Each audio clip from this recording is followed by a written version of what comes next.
ऊपर वाले ने हम सबको एक अनोखी पहचान दी है इस जीवन में कुछ अनोखा करने के लिए।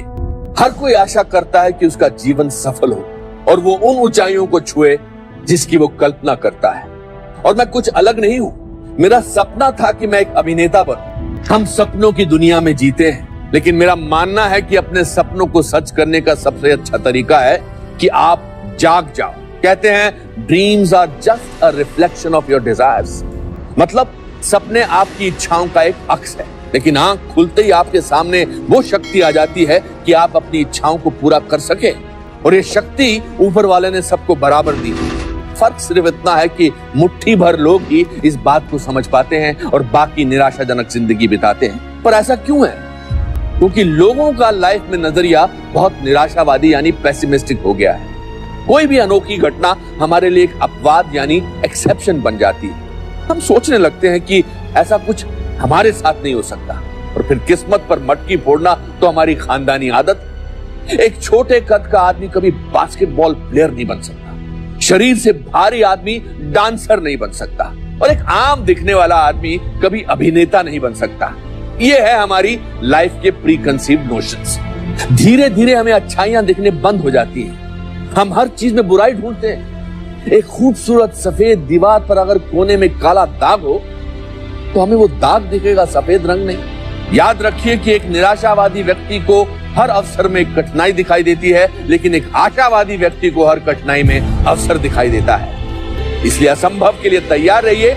याद रखिए कि आपके सपने किसी चमत्कार से नहीं, बल्कि निश्चय भाव और संघर्ष से पूरे होते हैं। हमारी जिंदगी की सोच का दायरा प्री कंसीव नोशन यानी पूर्व कल्पित धारणा से घिरा होता है। माँ बाप जब बच्चों को जिंदगी में कुछ प्रेरणा देना चाहते हैं तो हमेशा किसी साधारण व्यक्ति की सफलता की कहानी सुनाते हैं। बचपन में तो इन कहानियों से मन बहलता है, लेकिन जैसे जैसे हम बड़े होते हैं ये कहानियां हमारे जीवन की प्रेरणा बन जाती हैं और वो शख्सियत बन जाते हैं हमारे आइडल। हम सबके जीवन में एक आइडल होता है जिनके जैसे हम बनना चाहते हैं, वही शोहरत या रुतबा पाना चाहते हैं। लेकिन ज्यादातर लोग इन कहानियों का सिर्फ अंजाम देखते हैं, उसकी शुरुआत नहीं। दुनिया की चकाचौंध में हमें एक कामयाब इंसान का संघर्ष नहीं दिखता, उसके महंगे कपड़ों के नीचे धूप में तपा शरीर नहीं दिखता।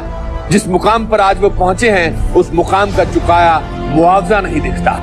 तो हर उस व्यक्ति की शुरुआती जिंदगी बहुत साधारण रही है। इन्होंने कुछ ऐसे ठोस निर्णय लिए जिनकी वजह से एक कामयाबी की सीढ़ी चढ़ते रहे। ऐसे निर्णय लेने का साहस एक बुलंद रवैये यानी एटीट्यूड से आता है। मेरे पिताजी ज्यादा पढ़े लिखे नहीं थे और ना ही वो अमीर थे, लेकिन अगर कोई मुझसे पूछे कि मेरे जीवन में सबसे प्रभावशाली व्यक्ति कौन है तो मैं अपने पिताजी का नाम दूंगा, क्योंकि मैंने उनके जीवन के संघर्ष से प्रेरणा ली। फिर चाहे वो कश्मीर से निकल के एक नया जीवन बनाने का संघर्ष या परिवार के अच्छे पालन पोषण का। जब मैं फिल्म जगत में अपनी पहचान ढूंढ रहा था तब उनका संघर्ष मेरा आदर्श बना।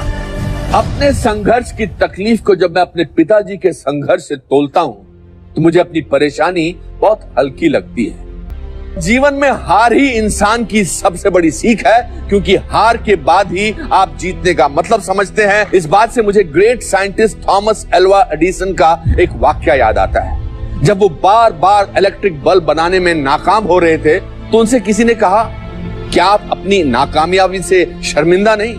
तो इसके जवाब में उन्होंने कुछ इस अंदाज से कहा, I have not failed, I have found 10,000 ways that won't work। ये है परसिस्टेंस का नतीजा, जिसने नाकामयाबी की परिभाषा ही बदल दी।